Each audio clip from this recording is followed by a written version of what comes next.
Hello friends, मैं तरुण वर्मा दिल्ली में clinical psychologist हूँ। इस वीडियो में मैं आपसे बात करूँगा इंटरमिटेंट एक्सप्लोजिव डिसऑर्डर के बारे में, जिसे शॉर्ट में हम आईईडी भी कहते हैं। ये मेंटल डिसऑर्डर्स में गुस्से का एक ऐसा डिसऑर्डर है जिसके अंदर बहुत थोड़े टाइम के लिए बहुत ज़्यादा गुस्सा आता है किसी व्यक्ति को, और जिसके बहुत वर्स कॉन्सिक्वेंसेस उसे फेस करने पड़ते हैं। ये एक ऐसा अकेला हम कह सकते हैं डिसऑर्डर है जो कि पूरी तरह से सिर्फ गुस्से के व्यवहार पर बेस्ड होता है। कई सारे ऐसे डिसऑर्डर्स मिलते हैं जिनके अंदर गुस्से की आदत होती है, इम्पल्सिविटी और एंगर के इश्यूज बहुत ज़्यादा पेशेंट्स फेस करते हैं। जैसे डिप्रेशन, ओसीडी में भी एंगर हो सकता है, एंग्जाइटी में भी एंगर हो सकता है। खास करके कुछ पर्सनैलिटी डिसऑर्डर्स हैं जिनमें इम्पल्सिविटी बहुत कॉमन होती है, जैसे कि borderline personality disorder, anti social personality disorder और कुछ इस तरह के डिसऑर्डर्स जिसमें पेशेंट्स जो होते हैं वो अक्सर बड़े इम्पल्सिव दिखाई पड़ते हैं। इसी के साथ बायपोलर डिसऑर्डर और कुछ दूसरे जैसे एडिक्शन के डिसऑर्डर्स होते हैं, सब्सटेंस अब्यूज डिसऑर्डर्स, उसमें भी एग्रेशन होता है। पर इनमें जो एग्रेशन होता है वो एक बिहेवियर या एक जस्ट एक इमोशनल डिस्टर्बेंस के तौर पे एग्जिस्ट करता है। आमतौर पे हम इस तरीके के एग्रेशन कॉमनली देखते हैं जिसको कि ट्रीट भी किया जाता है थेरेपी या मेडिसिन से। पर कुछ पेशेंट्स ऐसे होते हैं जिनमें स्पेसिफिकली बहुत तेज एंगर के एपिसोड्स हुए होते हैं और उनको डायग्नोसिस दिया जाता है इंटरमिटेंट एक्सप्लोजिव डिसऑर्डर का। इंटरमिटेंट का मतलब होता है बहुत थोड़ी देर के लिए, शॉर्ट ड्यूरेशन के लिए। आपने नाम सुना होगा इंटरमिटेंट फास्टिंग, आजकल बड़ा कॉमन हो गया है। थोड़े ड्यूरेशन के लिए आप पूरी तरह से भूखे रहते हो पर पूरा टाइम भूखे नहीं रहते। जैसे हफ्ते में आप सिर्फ 2 दिन के लिए पूरी तरह से खाना बंद कर देते हो, या 24 घंटे में से आप 16 से 18 घंटे कुछ नहीं खाते हो। तो इंटरमिटेंट का मतलब है एक ऐसा एक एपिसोड, एक ऐसा टाइम पीरियड, ड्यूरेशन जिसमें थोड़े टाइम के लिए किसी तरह का बिहेवियर या देखा जाता है, उसको हम इंटरमिटेंट कहेंगे। तो इंटरमिटेंट एक्सप्लोजिव डिसऑर्डर क्या होगा? थोड़ी देर के लिए एक्सप्लोजन की तरह, मतलब एक धमाके की तरह किसी का एंगर निकलना, इसे हम कहते हैं आईईडी। अब आईईडी के अंदर क्या होता है, इसका एक डायग्नोस्टिक क्राइटेरिया है कि किस तरह से हम डिसाइड करते हैं कि किसी पर्सन को एक नॉर्मल एंगर की रिएक्शन नहीं दी है उसने, या उसको सिर्फ इम्पल्सिविटी की या सिर्फ कोई पर्सनैलिटी रिलेटेड प्रॉब्लम नहीं है, उसको एक्चुअल में आईईडी हुआ है। इसके लिए हम देखते हैं कि पर्सन के अंदर वर्बल या फिजिकल एग्रेशन होना चाहिए।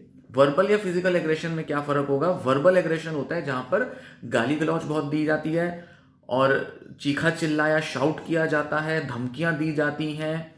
इस तरह के बिहेवियर बहुत कॉमनली दिखते हैं। इसके अलावा पर्सन में बहस करने की, एक दूसरे के साथ बहुत ज्यादा आर्ग्यू करना, या एक दूसरे को ताने मारना, धिक्कारना, क्रिटिसाइज करना, इंसल्ट करना, इस तरह के बिहेवियर भी इसके अंदर आते हैं। तो वर्बल एग्रेशन होता है जब जबान से, मुंह से बोलकर किसी तरह से गुस्से को प्रकट किया गया हो।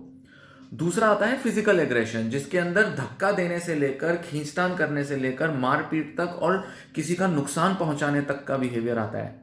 ये जो नुकसान है ये किसी प्रॉपर्टी को, किसी ऑब्जेक्ट को, किसी पर्सन को, किसी को भी पहुंचाया जा सकता है। जानवरों को नुकसान पहुंचाना भी इसके अंदर शामिल होता है। तो कई बार कुछ लोग क्या करते हैं, लोगों को या चीजों को नुकसान ना पहुंचाकर जानवरों को नुकसान पहुंचा सकते हैं। सबसे जो इंपॉर्टेंट एलिमेंट होता है, मेन एक फीचर होता है आईईडी का, जो कि इसको दूसरे एंगर के एपिसोड्स या एंगर के स्पेल्स या अटैक से अलग करता है, वो ये होता है कि ये इंपल्सिव होता है और बहुत अनकंट्रोल्ड एंगर होता है। अचानक से बहुत तेजी से आया हुआ एंगर जो बहुत आउट ऑफ प्रोपोर्शन होता है उस सिचुएशन के। मतलब सिचुएशन बहुत सिंपल होगी, घर में किसी ने आपको कुछ ताना दे दिया या किसी चीज के लिए बोल दिया। मान लो घर पे आपके कोई वाइफ है, हस्बैंड है, या मम्मी पापा है, या कोई भी है, उसने आपको कुछ चीज करने के लिए कहा। जैसे मान लो उन्होंने कहा कि अब अपना मोबाइल छोड़ दो, वीडियो गेम मत खेलो, पढ़ लो। अब ये सिचुएशन रोजमर्रा की लाइफ में आप एक्सपीरियंस करते हो, बट अचानक से आपके अंदर बहुत तेज गुस्सा आना, मोबाइल उठा के तोड़ देना और दूसरों के ऊपर वायलेंस का इस्तेमाल करना या गालियां देना, सडनली जब ये ट्रिगर होता है, अचानक से बहुत ज्यादा तेज हो जाता है, करीब करीब 10-15 मिनट या मैक्सिमम टू मैक्सिमम आधा पौना घंटा तक ये कंटिन्यूड रहता है। हालांकि डायग्नोस्टिक क्राइटेरिया में सिर्फ 30 मिनट्स को ही इंक्लूड किया गया है, क्योंकि ज्यादातर केसेस में 30 मिनट्स तक ही रहता है ये ऑन एन एवरेज। तो इस इतनी देर तक जब ये एग्रेशन का एपिसोड या स्पेल रहता है, तो इस तरह के बिहेवियर्स को अक्सर हम ऐसा सस्पेक्ट करते हैं कि ये आईईडी का लक्षण हो सकता है। तो कोई भी छोटा सा ट्रिगर जो कि सिचुएशन के अगेंस्ट हो, सिचुएशन के आउट ऑफ प्रोपोर्शन हो, मतलब वो सिचुएशन में इतना पोटेंशियल ही नहीं था कि हमारे अंदर इतना ज्यादा एंगर लाता, बट ये एंगर हमारा इंपल्सिव होता है, आउट ऑफ कंट्रोल हो जाता है, अचानक से ट्रिगर होता है। थोड़ी देर पहले पर्सन बिल्कुल ठीक था और अचानक से बहुत ज्यादा गुस्सा कर लिया उस व्यक्ति ने। इस टाइप का जब बिहेवियर की पिक्चर जब दिखाई देती है तब उसे हम आईईडी में डायग्नोस करते हैं। तो ये जो एंगर है ये उस पर्सन के नेचर का नॉर्मली पार्ट नहीं होता। मतलब हम ये कह सकते हैं कि एक होता है कि कोई व्यक्ति आमतौर पर जब बात करता है तो थोड़ा शाउट करके, गुस्से में, डोमिनेंस के साथ, जोर जबरदस्ती करके, या जस्ट ऊंची आवाज में बात करता है। जब ऐसी आदत बन जाती है और हमेशा ऐसी ही रहती है तो वो इस टाइप का गुस्सा या शाउट करना आईईडी नहीं होता।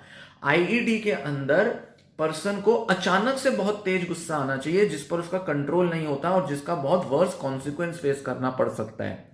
और किसी किसी केस में जहां फिजिकल एग्रेशन बहुत ज्यादा हो जाए तो वहां लीगल कॉन्सिक्वेंसेज, मतलब क्राइम में पर्सन इन्वॉल्व हो सकता है। क्योंकि इसके जो एक्सट्रीम फॉर्म्स होते हैं उसके अंदर रोड रेज, सड़क पे जाके मारपीट करना, पड़ोसियों को मारना, दूसरों की प्रॉपर्टी को नुकसान पहुंचाना, जैसे आजकल बड़ा कॉमन हो गया कि आपके घर के नीचे किसी ने गाड़ी खड़ी कर दी। अब अगर आपके परिवार में आपको आईईडी है तो आप क्या करोगे? कोई हथियार उठा के उनकी गाड़ी को नुकसान पहुंचाओगे, तोड़ दोगे। उन्होंने अचानक से बहुत तेज गुस्से के साथ किसी की प्रॉपर्टी का नुकसान किया।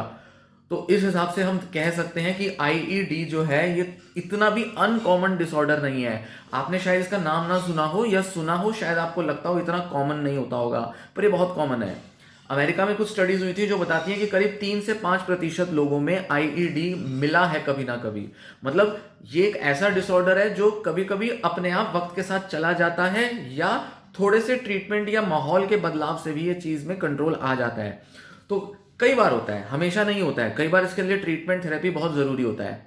तो उस केस में अगर हम लोगों को, अगर हम पूछें, उनसे बात करें, इंक्वायर करें, उन पे जो स्टडीज की गई ऐसे में, तो देखा गया कि लाइफ टाइम प्रिवेलेंस जो है इसकी करीब 8 से 10% तक की है। जिसमें से करंटली अगर हम देखें तो एक टाइम पर, जैसे अगर हम कहें आज सितंबर 2021 में, करीब करीब हिंदुस्तान में लें या किसी भी जगह पर, दिल्ली में लें या किसी भी जगह पर लें, तो करीब करीब 3 से 5% लोगों में आईईडी के लक्षण दिखाई देंगे। उनमें ऐसे सिम्टम्स दिखाई देंगे जहां उनको अचानक से बहुत तेज गुस्सा आता है।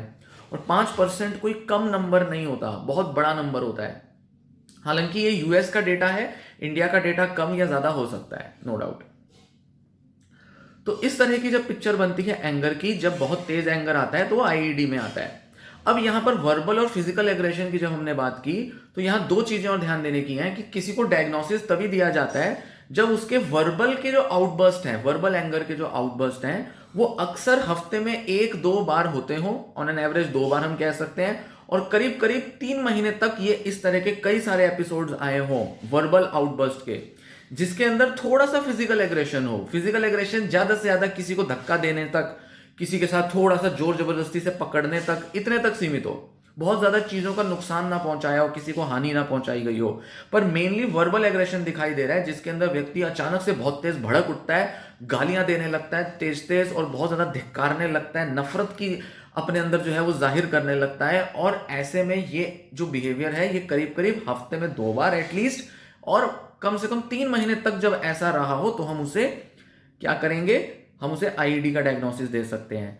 या किसी किसी केस में वर्बल एग्रेशन के अलावा उस पर्सन में पिछले 1 साल में कम से कम 3 ऐसे एपिसोड हुए हों या इंसिडेंट हुए हों जब उस पर्सन ने बहुत ज्यादा फिजिकल एग्रेशन किया हो, जिसमें किसी प्रॉपर्टी का या किसी पर्सन का, किसी एनिमल का या कुछ ऑब्जेक्ट्स का उसने नुकसान किया हो, तोड़ा हो, या शायद उनको लाइफ थ्रेटनिंग हानि भी पहुंचाई हो, जिसमें वायलेंस कई लेवल तक हो सकती है, यहां तक कि 1 से ज्यादा लोगों को भी उस पर्सन ने मारा हो सकता है। पर एक चीज यहां पर ध्यान देनी है कि इस तरह की का जो एंगर होता है वो पहले से सोचा समझा प्लान किया हुआ नहीं होता। तो मान लो आपको पड़ोस में या कहीं इधर उधर आसपास के इलाके में अगर आपकी कोई बहसबाजी, लड़ाई हो रही है और आप पूरी तरह से अपने गुस्से पर काबू नहीं पाते हो और पूरा प्लान करके मैं उसे ऐसे मारूंगा, ये करूंगा, उधर से 3-4 लोग बुला लूंगा और उसको पकड़ के पीटूंगा, अगर इस तरीके की भावनाएं, सोच अगर आपकी हैं, ये आईईडी में नहीं आता। ये जस्ट आपका, हम कहेंगे कि एग्रेशन या शायद एंटी सोशल या किसी और टाइप के बिहेवियर में हम इसको कैटेगराइज करेंगे, उसकी अपनी एक पिक्चर होगी। पर एक्सप्लोसिव डिसऑर्डर जो होगा उसके अंदर से अचानक गुस्से का आना होगा।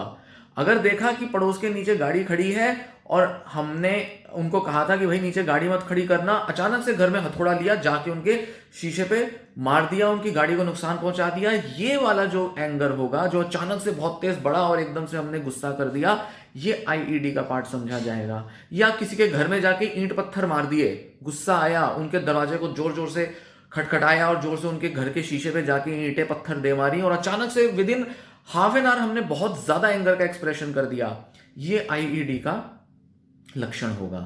तो यहां ये चीजें ध्यान देने की हैं कि जब गुस्सा इस तरह से हो तभी उसे आईईडी कहते हैं। तो सोचा समझा प्लान किया हुआ एंगर ना हो। और ये घर के जो रोजमर्रा के आर्ग्यूमेंट्स होते हैं उसमें जो थोड़ी बहुत जो मारपीट होती है, थोड़ा बहुत हाथापाई होती है, वो भी इसके अंदर शामिल नहीं होता। इसके अंदर बहुत ज्यादा एंगर का होना बहुत जरूरी होता है डायग्नोस करने के लिए। और साथ ही साथ इसमें क्या देखने में आता है कि जिन लोगों को आईईडी है उनके कहीं ना कहीं सोशियो ऑक्यूपेशनल लाइफ पे इसका बहुत असर पड़ता है। मतलब वो हो सकता है बहुत गुस्से की वजह से अचानक से उनको जॉब से निकाल दिया जाए, वो किसी लीगल कॉन्सिक्वेंस में फंस जाएं, वो अपनी पढ़ाई या किसी और तरीके का जो बिहेवियर है उसमें उनका कॉन्सिक्वेंस दिखाई दे सकता है, उनको स्कूल से कॉलेज से निकाला जा सकता है। कुछ इस तरीके के बिहेवियर्स आते हैं। ये जो डिसऑर्डर है इसे डायग्नोस करने के लिए एक पर्सन की एज कम से कम 6 साल की होनी चाहिए। मतलब ये बचपन से दिखाई देता है और ज्यादा से ज्यादा 35-40 साल तक की उम्र के लोगों में ये ज्यादातर दिखाई देता है। तो अब बड़ी उम्र के लोगों में 50-70 साल की उम्र के लोगों में अक्सर आईईडी की प्रिवेलेंस को नहीं देखोगे, मतलब उसको नहीं पाओगे। इसका जो ऑनसेट है उसकी बात की जा रही है यहाँ पे। इसका ऑनसेट लेट एज में नहीं होता। आप ये नहीं कहेंगे कि 55-60 साल के व्यक्ति ने अगर बहुत तेज गुस्सा किया तो वो आईईडी होगा। चांसेस बहुत कम है, हो सकता है पर बहुत कम है कि किसी के अंदर आईईडी 55, 60, 70 की उम्र में दिखाई दे। उसके अक्सर कोई और रीजंस होंगे या वो एक्सप्लोसिव टाइप का एंगर शायद नहीं होगा। तो मैक्सिमम केसेस में क्या होता है, ये एडोलेसेंस टीनेज में डेवलप होता है या अर्ली अडल्टहुड में 20, 25, 30 की उम्र तक मैक्सिमम केसेस में डेवलप हो जाता है। और जैसे जैसे हम देख सकते हैं कि जो बड़ी उम्र के लोग हैं 25, 30, 35, 40, उनमें इसका परसेंटेज ऑनसेट का कम होता है। तो शुरुआत में 8, 10, 15, 16, 18 साल के बच्चे जो हैं उनमें ये ज़्यादा कॉमनली देखने में आता है। और आजकल खासकर इंपल्सिविटी इतनी ज़्यादा बढ़ चुकी है, घरों के अंदर फैमिली स्ट्रक्चर, फैमिली रिलेशंस इतने डिस्टर्ब हो चुके हैं जिसकी वजह से इसके इंसिडेंट्स बढ़ चुके हैं। साथ ही साथ सोशल मीडिया, वीडियो गेमिंग और इंटरनेट के यूज़ की वजह से लोगों में इंपल्सिविटी बहुत बढ़ गई है। और बहुत सारे ऐसे दूसरे डायनामिक्स हैं जिसकी वजह से आईईडी के चांस, आईईडी का इंसिडेंस जो है वो कई गुना बढ़ चुका है। तो आए दिन ऐसे केसेस में देखने में आते हैं जिसमें आईईडी का किसी ना किसी तरीके से कोई ना कोई मैनिफेस्टेशन पास्ट में हुआ होता है उस पर्सन को। मतलब टीनेजर्स में खासकर ये चीज ज्यादा आइडेंटिफाई करने में आती है। ऐसा भी देखने में आता है कि जो मेल्स हैं, लड़के हैं, आदमी लोग हैं, उनमें इसकी परसेंटेज ज्यादा होती है। कम से कम हम कह सकते हैं कि 2 से 3 गुना ज्यादा ये मेल्स में देखने में आता है फीमेल्स के मुकाबले। पर यह बात भी कहनी सही होगी कि मेरे अपने एक्सपीरियंस में भी मैंने देखा है कि फीमेल्स में भी इसकी परसेंटेज थोड़ी बढ़ती जा रही है। एंगर, इंपल्सिविटी बहुत ज्यादा है। उसका एक बड़ा कारण ये होता है, जो कि मैं अब नेक्स्ट अपनी डिस्कशन में आगे बढ़ूंगा, कि आईईडी जो है वो आमतौर पर किसी ना किसी फिजिकल, सेक्सुअल, इमोशनल एब्यूज की वजह से डेवलप हुआ होता है। तो कॉजेस की अगर हम बात करें तो किसी ना किसी तरह का चाइल्डहुड ट्रॉमा, चाइल्डहुड कुछ ऐसा नेगेटिव एक्सपीरियंस, एब्यूजिव एनवायरनमेंट में रहना जहां पर कोई ऐसे व्यक्ति थे आसपास, कोई फादर, मदर या कोई और फैमिली के लोग थे, या किसी और व्यक्ति की वजह से उन्होंने एक एब्यूजिव, लड़ने वाला माहौल देखा है जहां कोई एक पर्सन फैमिली में बहुत ज्यादा मारपीट करता था, गुस्से वाला था, और ऐसे एनवायरनमेंट में रहने की वजह से एक्सप्लोसिव डिसऑर्डर डेवलप हो जाता है थोड़ी बड़ी उम्र में जाके। तो या तो बचपन में ही जब डेवलप हो रहा है तो आसपास हम देखेंगे कि उस पर्सन के कोई ना कोई ऐसा लोग हैं जिनके अंदर बहुत ज्यादा गुस्सा है। ज्यादातर केसेस में तो वो फादर्स ही होते हैं। तो अल्कोहल के इंपैक्ट में, अनएम्प्लॉयमेंट के इंपैक्ट में, या किसी भी दूसरी वजह से अगर एक फादर को, एक घर के किसी मेंबर को बहुत ज्यादा गुस्सा है, तो बच्चों में अगर गुस्सा डेवलप हो रहा है तो सबसे पहले माहौल में गुस्से को मैनेज करना पड़ेगा। तो कई बार मदर्स या कोई ना कोई फैमिली मेंबर आते हैं बच्चे के साथ कि बच्चे में गुस्सा बहुत आ रहा है। गुस्से के बारे में जब मैं पूछता हूं तो सबसे पहला नेक्स्ट क्वेश्चन होता है कि घर में कौन सबसे ज्यादा गुस्सा करता है, और कोई ना कोई मेंबर मिलता ही है। या तो मम्मी पापा दोनों बहुत लड़ रहे हैं, या पापा में बहुत ज्यादा गुस्सा है, या अल्कोहल की कोई ना कोई हिस्ट्री है फैमिली में जिस वजह से ऐसा हो रहा है। तो पास्ट में या तो अगर हम कहें कि बहुत डिस्टेंट पास्ट में 8 10 20 साल पहले का ऐसा हुआ होगा, या करंटली उस पर्सन की लाइफ में एब्यूजिव एनवायरनमेंट है, गालियां देने वाला कोई पर्सन है, गुस्सा करने वाला, मारपीट करने वाला, धमकाने वाला कोई ऐसा पर्सन है जो सारा टाइम क्रिटिसाइज करता है, जिसके इम्पैक्ट में जो पर्सन है जिसको आईईडी डेवलप हो रहा है उसकी अपनी इमोशनल टॉलरेंस बहुत वीक हो जाती है, इमोशन पर कंट्रोल वीक हो जाता है, और एक्सप्लोजिव फॉर्म में उसका जो एंगर है वो निकल के आता है।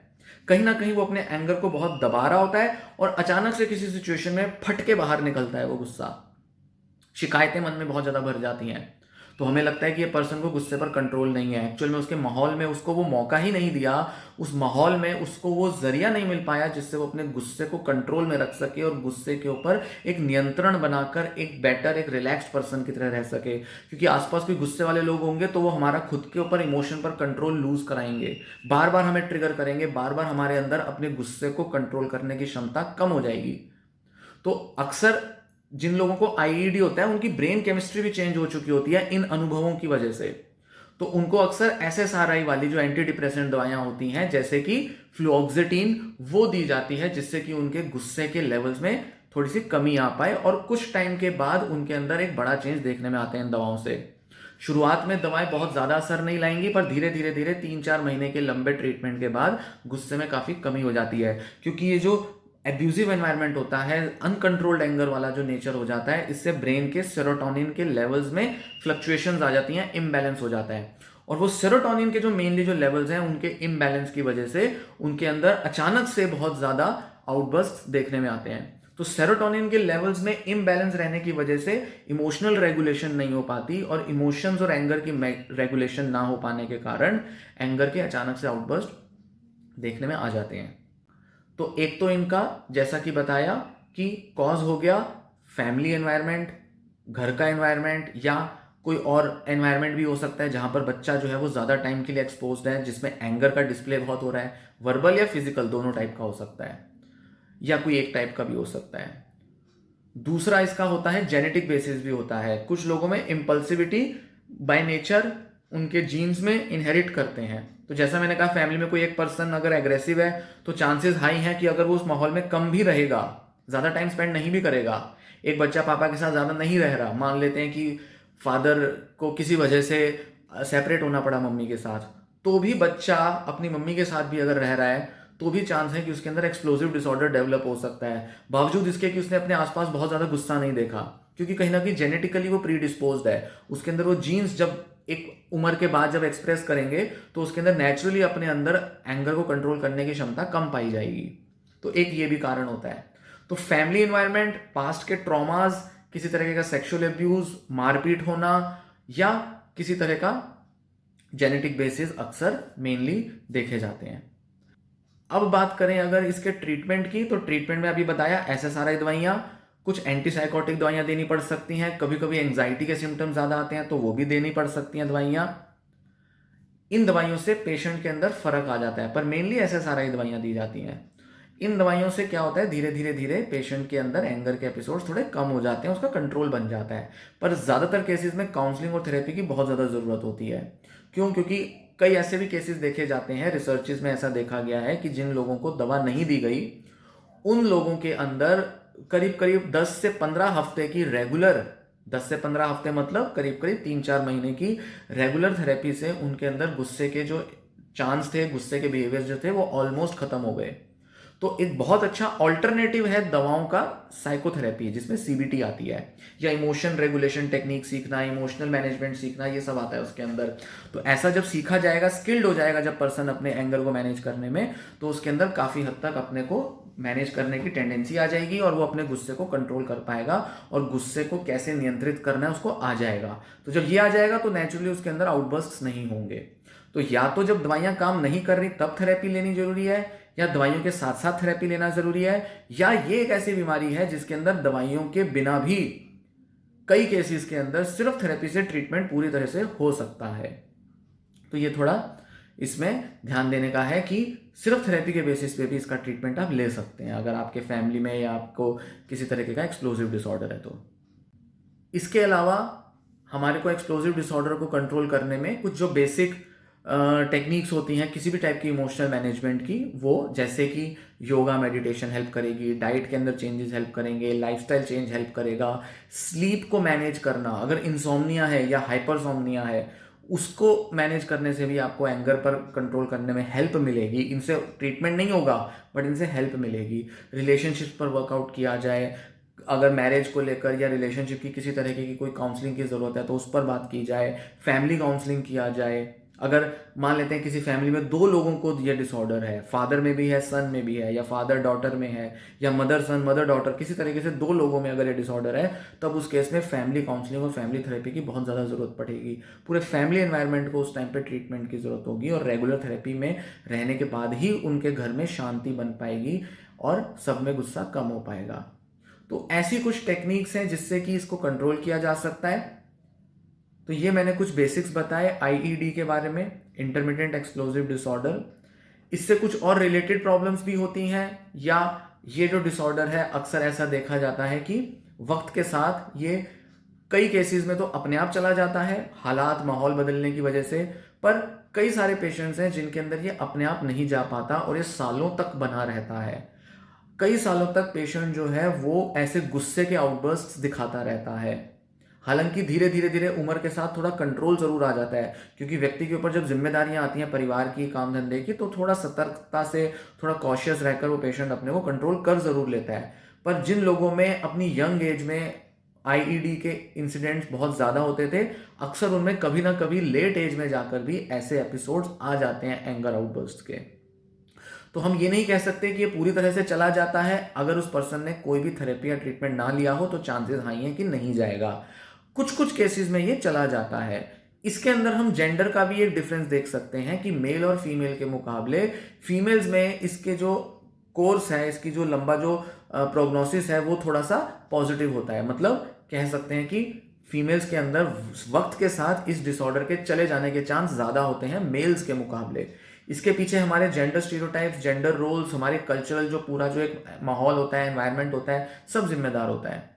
तो कहीं ना कहीं हमारी जो सोच है, माइंडसेट है जो हमारी सोसाइटी के, जिस हिसाब से हम आदमी और औरत को अलग तरह से ट्रीट करते हैं या आदमी और औरत अपने को अलग तरीके से बिहेव करते हैं, उसका भी बहुत बड़ा एक रोल होता है कि मेल्स के अंदर ये ज़्यादा क्यों होता है और लंबे टाइम तक क्यों रहता है, जबकि फीमेल्स के अंदर ये कम पाया जाता है और थोड़े टाइम बाद चला भी जाता है। तो बहुत बार ऐसा होता है कि लोग कहते हैं कि शादी के बाद चली जाएगी ये बीमारी। कई लोगों को गुस्सा होता है, बीमारी को तो खैर उनको नहीं पता होगा, पर गुस्सा होता है। वो कहते हैं कि शादी कर दो, काम धंधा कर लेंगे, जॉब हो जाएंगे, बच्चे हो जाएंगे, चला जाएगा। तो अक्सर देखने में आता है कुछ लोगों में इसका असर पड़ता है, तो लाइफ के किसी ट्रांजिशन से फर्क आ जाता है, पर ज़्यादातर केसेस में ऐसा नहीं होता है। वो कौन से केस हैं, थोड़े बहुत होते होंगे, कुछ कह नहीं सकते कि किस वजह से उनमें चला जाता है, पर हाँ अक्सर ऐसा देखने में आता है कि लाइफ के ट्रांजिशन से एक रोल रिस्पॉन्सिबिलिटी जब वो ले लेते हैं तो उसके बाद उसमें कमी ज़रूर आ जाती है, पर ज़्यादातर केसेस में नहीं हो पाता। इनफैक्ट वो बच्चों में और अगली जनरेशन में आगे ट्रांसफ़र होता रहता है। एक और पॉइंट यहाँ पर ज़रूरी है देखने का, वो ये कि आईईडी जो है वो या तो किसी और बीमारी के साथ एग्जिस्ट कर सकता है, साइकोलॉजिकल डिसऑर्डर की बात कर रहा हूँ, या इसकी वजह से भी साइकोलॉजिकल डिसऑर्डर हो सकते हैं। मतलब कई लोगों में जिनमें आईईडी का एपिसोड्स होते हैं वो उसके बाद बड़ा दुखी, बड़ा गिल्टी फील करते हैं, अपने ऊपर बहुत ज़्यादा शर्मिंदगी महसूस करते हैं, क्योंकि या तो उन्होंने कुछ नुकसान पहुंचाया है, किसी को गालियां दी हैं घर में जिसको नहीं देनी चाहिए थी, या उनको वैसे भी अपने ऊपर कंट्रोल छूटता हुआ दिखाई देता है, तो उनको दुख होता है कि मैं ऐसा क्यों और कैसे कर देता हूँ, क्या हो जाता है मुझे अचानक से जिस वजह से मेरे अंदर से बहुत ज़्यादा गुस्सा निकल जाता है। तो उनके अंदर अक्सर डिप्रेस्ड मूड के केसेस बहुत देखने में आते हैं, मतलब डिप्रेस्ड मूड के चांस बढ़ जाते हैं। तो डिप्रेसिव हो जाना, गिल्ट महसूस करना, कुछ लोगों को तो कंपन और एंग्जाइटी के सिम्टम्स भी फील होने लगते हैं, ये सब चीज़ें भी होने लगती हैं। साथ साथ इसके अंदर उन लोगों में ज़्यादा देखा जाता है जिनमें अल्कोहल अब्यूज़ की हिस्ट्री हो या प्रेजेंट में वो लेते हो, उनमें अक्सर आईईडी का चांस जो होता है वो ज़्यादा हो जाता है। बॉर्डरलाइन पर्सनैलिटी डिसऑर्डर के लोगों में या जिनको एंटी सोशल पर्सनैलिटी डिसऑर्डर है, उनमें तो इसके होने के चांस कई गुना ज़्यादा होते हैं बाकी किसी दूसरे पर्सनैलिटी ट्रेट या पर्सनैलिटी डिसऑर्डर के मुकाबले।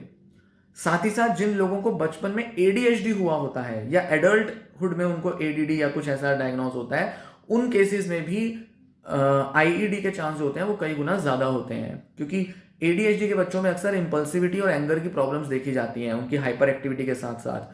तो ऐसे में क्या होता है कि उनके अंदर गुस्से के बिहेवियर्स टीनेज तक आते आते जब हार्मोनल चेंज आ जाती है, प्यूबर्टी आ जाती है, तो ज़्यादा देखने में आते हैं, तो उनमें एंगर के एपिसोड्स बहुत एक्सट्रीम पर चले जाते हैं।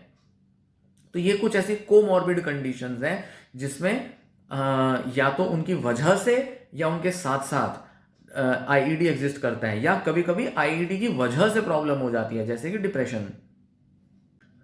उम्मीद है ये जानकारी आपको पसंद आई होगी। वीडियो को लाइक करें, वीडियो को शेयर करें, कमेंट करें अगर कुछ पूछना चाहते हैं, कुछ बताना चाहते हैं, और साथ ही साथ चैनल को सब्सक्राइब करें अगर आपने अभी तक चैनल सब्सक्राइब नहीं किया है तो। ऐसी और भी वीडियोस की जानकारी के लिए, नोटिफिकेशन के लिए आपको चैनल सब्सक्राइब करना होगा। साथ साथ वीडियो को लाइक ज़रूर करें ताकि यूट्यूब के एल्गोरिदम से और ज़्यादा लोगों को इस वीडियो की जानकारी मिल सके, और ज़्यादा लोग इस वीडियो को देख सकें, साथ ही साथ और बड़े सारे लोगों को इस वीडियो से हेल्प मिल सके। धन्यवाद।